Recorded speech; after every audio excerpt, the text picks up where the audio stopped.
Hi everyone, welcome back. This is another episode of Clever Girl. Thank you so much for being here. I just want to start by talking about my first episode.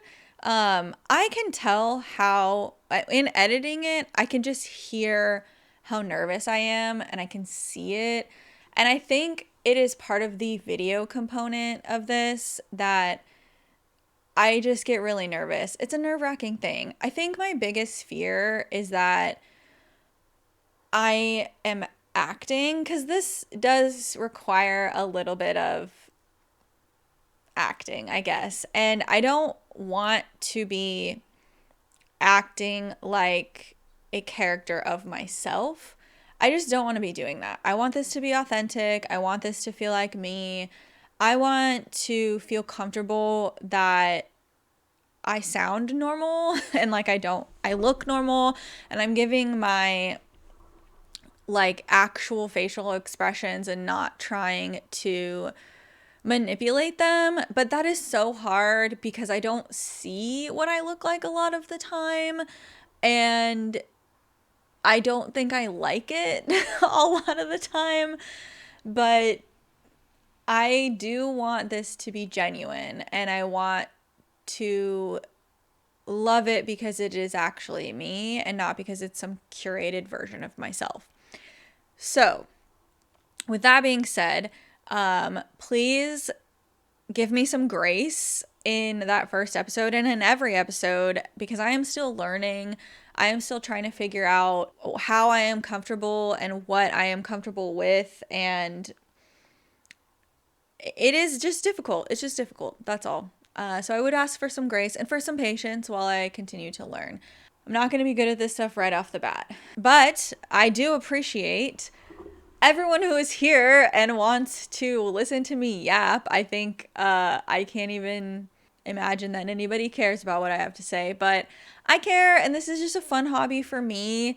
I want to do this for me, and I wanted to learn something new and do something new in the new year. I guess that kind of segues well into the topics I want to talk about today, which is New Year's resolutions and my goals for 2025. Now, I know that we are in February now, and 2025 is like well underway, I guess. But I feel like it's a good reminder that if you made resolutions at the beginning of the year, you need to be reminded about them. I know I do. So I want to talk about like some of the things that I do to try to stick to my goals and try to incorporate things into my year that maybe I struggled with or something the year prior. So I kind of want to rewind back to 2023. Back in 2023, I was working at a job that I was ultimately very unhappy at, and I felt extremely overwhelmed by the amount of work that I had to do.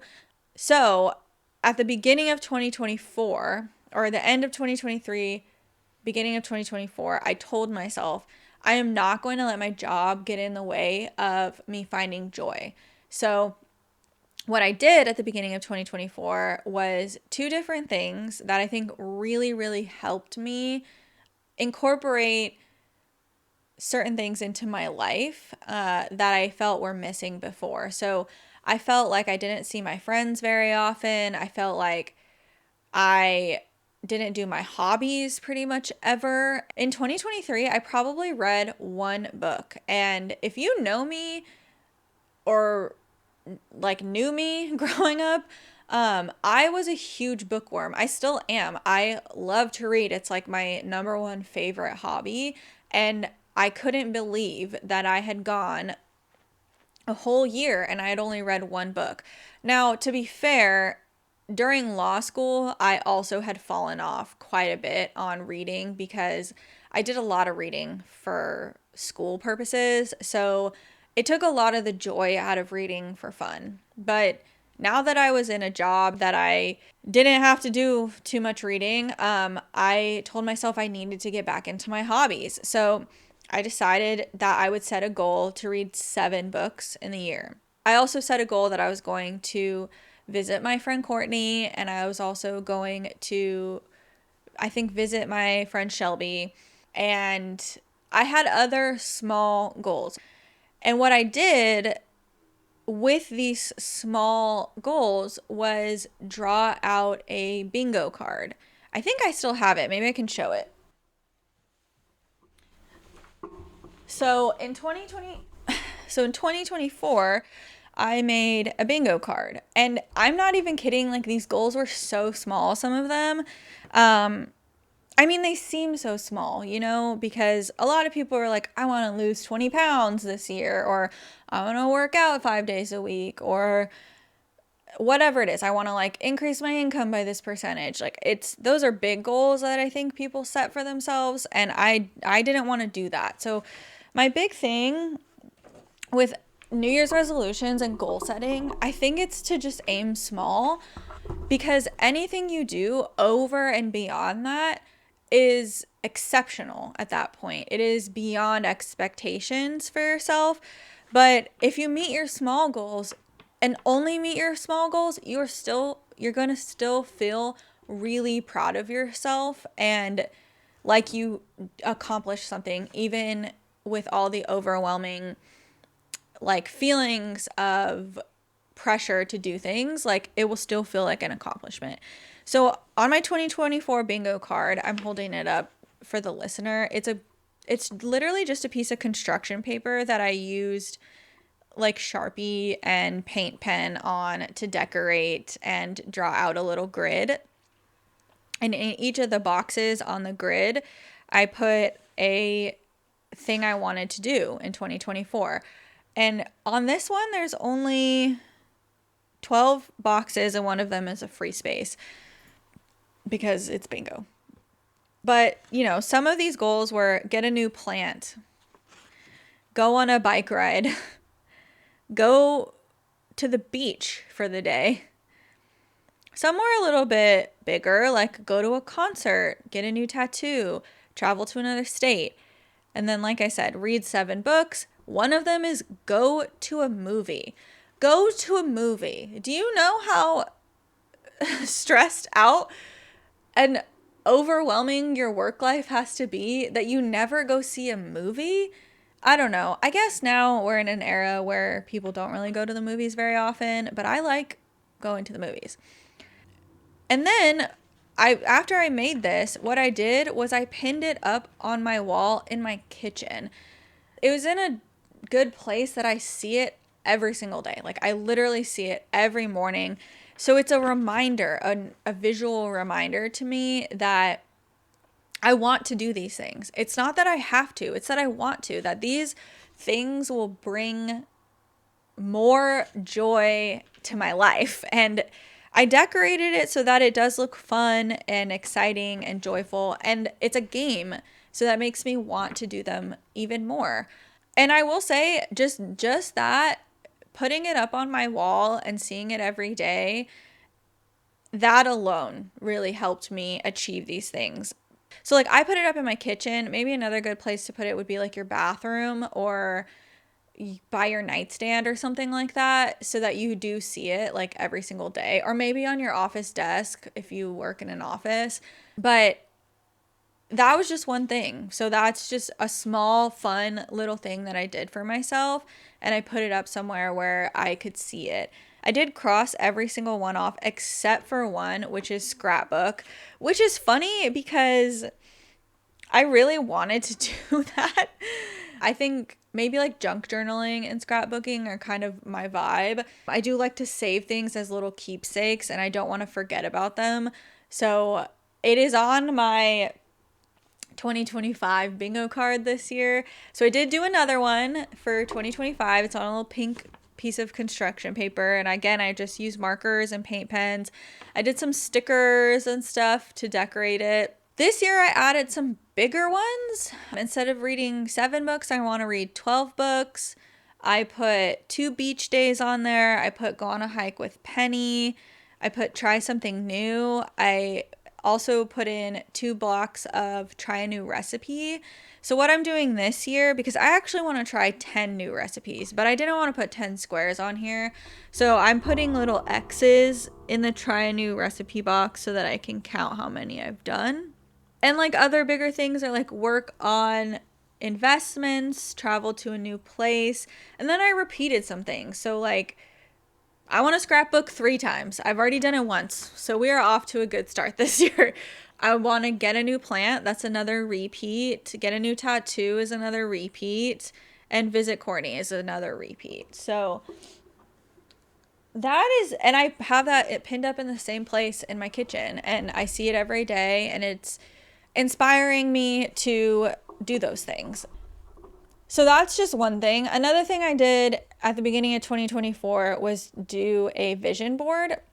If you don't know what a vision board is, I did it on, again, just a piece of construction paper, and I cut out pictures from magazines and glued them, pictures and words from magazines, and glued them to the construction paper in a collage. And I tried to pick things that I wanted to try or see or do in 2024. So that was like, I put a picture of a dog, I put some beach scenes, some outdoor nature scenes, I put a cityscape on there because I wanted to travel to a new city. And then I put like a cat because I wanted to spend time with my cats. And I also pinned that up right next to my bingo card, and I looked at it every day. Now, I don't think that helped me as much as the bingo card. I think it's fun to make because I like doing collages, but I didn't really feel like it was something so huge that made an impact on me. Now, with that being said, I am still going to do another one. I have yet to do one for 2025, but I am going to. It is on my list. I just feel like I'm kind of busy trying other new things right now. Wink, wink. I have also been junk journaling, and I think that is helping me keep on top of like what my goals are for the year. So like my big tip is like, if you're struggling with something, don't set a huge goal. You want to set yourself up for success. You want to set yourself up to achieve your goals. And for me, what that meant was setting small goals, doing small things. And this isn't the first time I've done that. Right at the beginning of law school, I kind of quit going to the gym. I stopped exercising as much as I used to. I used to lift weights like 4 or 5 times a week. And then when I started law school, I just didn't have the time or the mental energy to work out anymore. So I canceled my gym membership. So I felt during law school like really unathletic, unenergetic a lot of the time. Like my health was not as good as it had been before, or it has been since. On top of that, the pandemic happened when I was in law school. So there weren't any gyms open, even if I wanted to work out at a gym. So I set a small goal. What I would do is I would walk, and because walking's free and you can do it outside and it's not that unsafe. It wasn't that unsafe. And I would kind of try to figure out how much I walk in one day. And what I figured out was like in a day, I'd probably walk like a half a mile, maybe a quarter mile, but I wouldn't walk every day. I would only walk sometimes. And I set this goal for myself that I wanted to walk 3 miles every week. Now, if you're somebody who's very active, and you maybe have a job where you're on your feet a lot, that sounds like nothing. And, there's all these like recommendations about how many steps you need to get in every day, and it's like 8 to 10,000 steps, and if you don't know, that's probably like 5 miles a day. So I set the goal for 3 miles in a week, which is low. It was low, but I didn't want to set a goal for something that I knew I wasn't going to achieve. I knew I wasn't going to do it. I didn't have the willpower at that point. And I think that's like a big thing about exercising, especially, is like you don't start to gain the discipline and the willpower right away. You don't wake up and you're suddenly someone new who can work out every single day or walk 3 miles every single day. I knew that I was going to wake up and still be the same person I was the day before. So I set the goal to walk 3 miles in a week because I thought I could achieve it. And lo and behold, I did. And I started walking 30 minutes every day. And so it was probably maybe a mile, because I would maybe like half a mile to a mile, because I walk slow.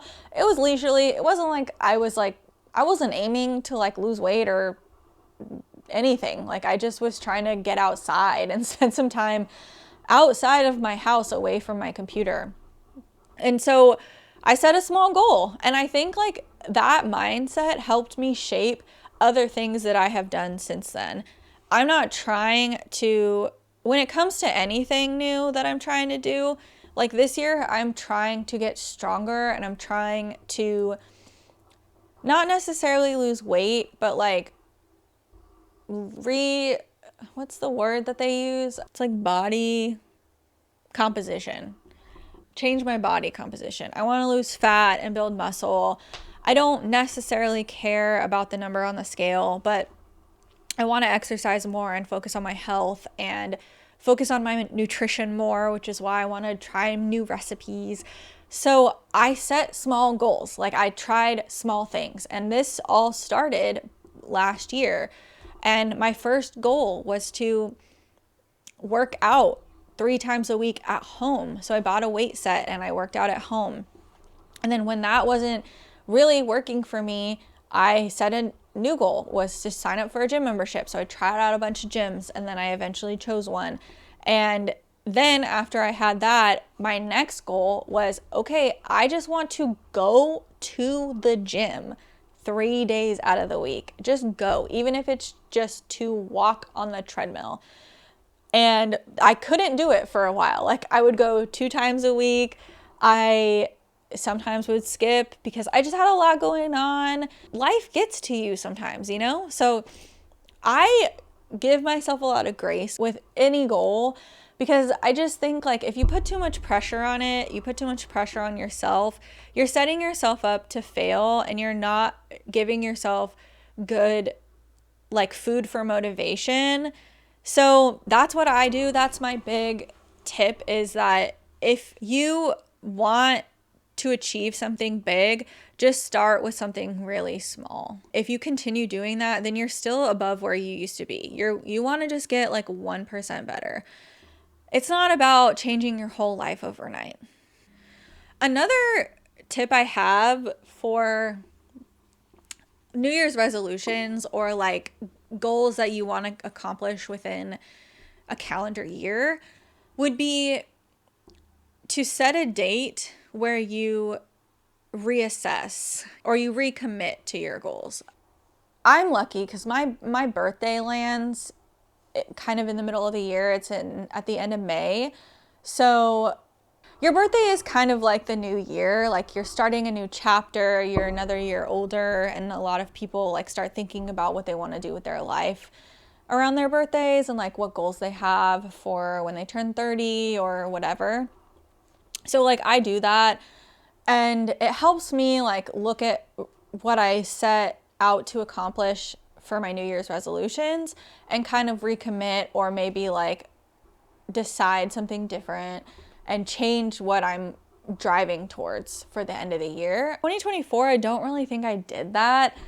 Something that was happening during 2024 caused me to take a little bit longer to reassess how I wanted my life to look and then make changes.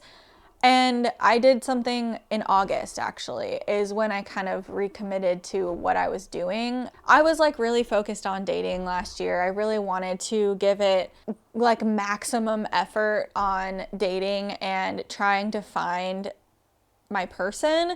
And I kind of slowed things down towards the middle of the year because I was just like not feeling it.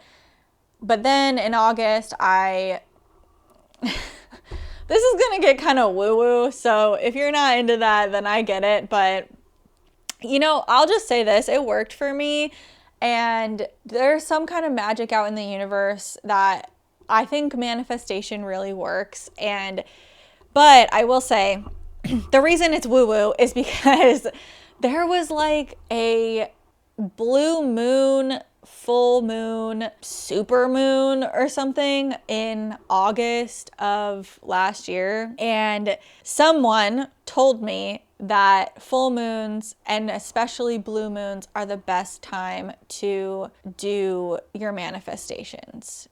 If you don't know what a blue moon is, which I guess some people might not, it's when there are 2 full moons in 1 month. So the second full moon is considered a blue moon. It's just because they're more rare.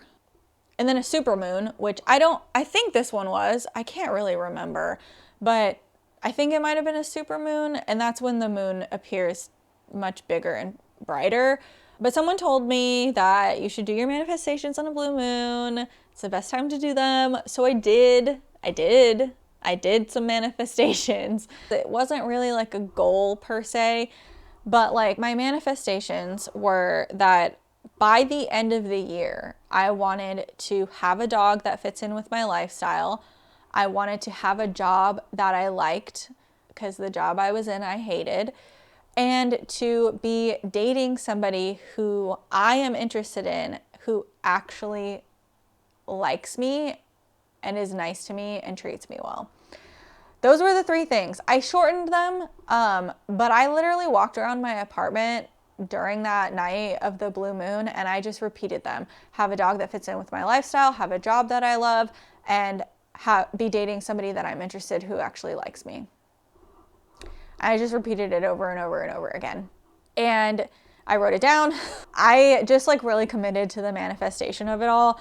And I will say, like, by the end of the year, those 3 things were happening. That's what was happening in my life. I had a dog. Literally the following, like in August, because that was maybe the end or the middle of August or something like that.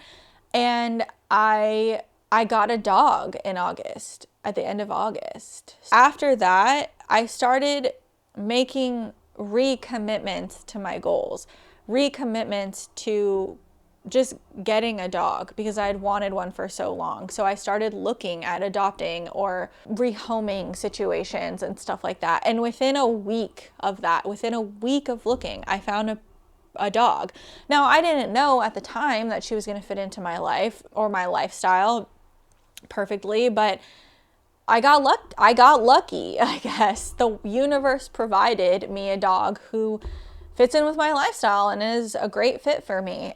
After that, so during the summer, I hadn't dated very much, and because I had been in trial, and in August, I recommitted to starting dating again. I re-downloaded a dating app and I went on a crap ton of dates in September, and I ended up meeting somebody, and by the end of the year, we were still dating. So again, the universe just provided, and I kind of just listened, and I told myself, this is what I want, and this is what I'm going to achieve. Also, this one took a little bit longer. The job one took a little bit longer, but I made a plan after that to get a new job. And I started looking for a new job. I had told myself, like, I'm going to commit 1 day a week, maybe on the weekends, to job hunting and applications and cover letters and whatever it is that you need to get a job. And I'm going to start doing that once a week. And it took a little while for me to actually commit to that schedule. But around September, October, I had applied for a job and some other things were happening, but I ended up getting a job offer in October, which is only 2 months after August. And because I had put in the effort to apply for jobs and put myself out there and put my interests out into the world so that the universe could provide it to me. So I ended up getting a job offer in October and quitting my last job.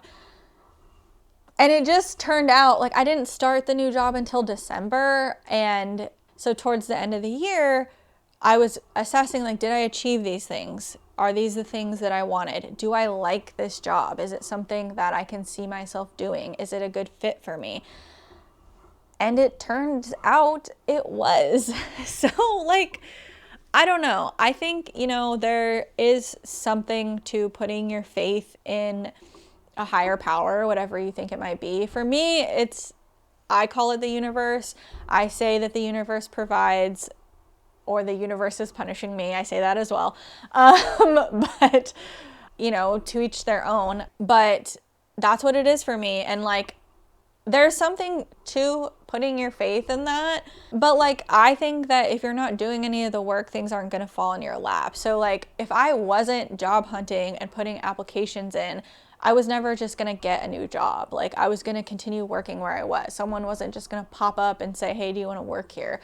That's just not how the world works. So like, I was actually putting in the effort and doing my part to try to open a door for something good to fall in. So that is kind of just my tips. Like, I think like having something that you can visually look at and setting small goals for you to achieve makes you feel better when you actually can do them. And then having a point in the middle of the year where you're reassessing and recommitting, and do the same thing in the middle of the year. Do the same thing in the middle of summer and tell yourself, like, what are small goals that I can start with? Because if your big goal is that you want to lose 20 pounds, but you live a very sedentary life, set a small goal.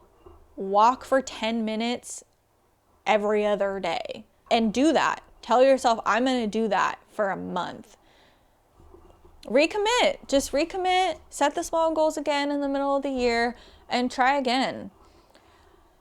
My other thing that I wanted to talk about on this topic is that I know that this is not for everybody. Some people don't even do New Year's resolutions. They don't do like birthday goals or whatever. Like, they just don't, and that's for them, and that's great. But I think it is something for me that keeps me going. Like, as somebody who struggles with depression and anxiety, having things to look forward to is huge in my life. So not only is like goal setting about moving my life forward and me trying to achieve the life that I want to live, it's also about getting through the day to day. So like some days my goals were just to see the sun once, because I felt like I never left my office.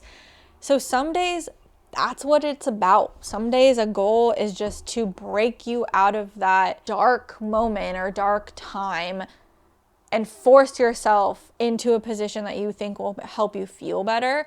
So some days that's what goal setting, quote unquote goal setting, is about. It is about having something to look forward to. It's about giving yourself the chance to be excited about something.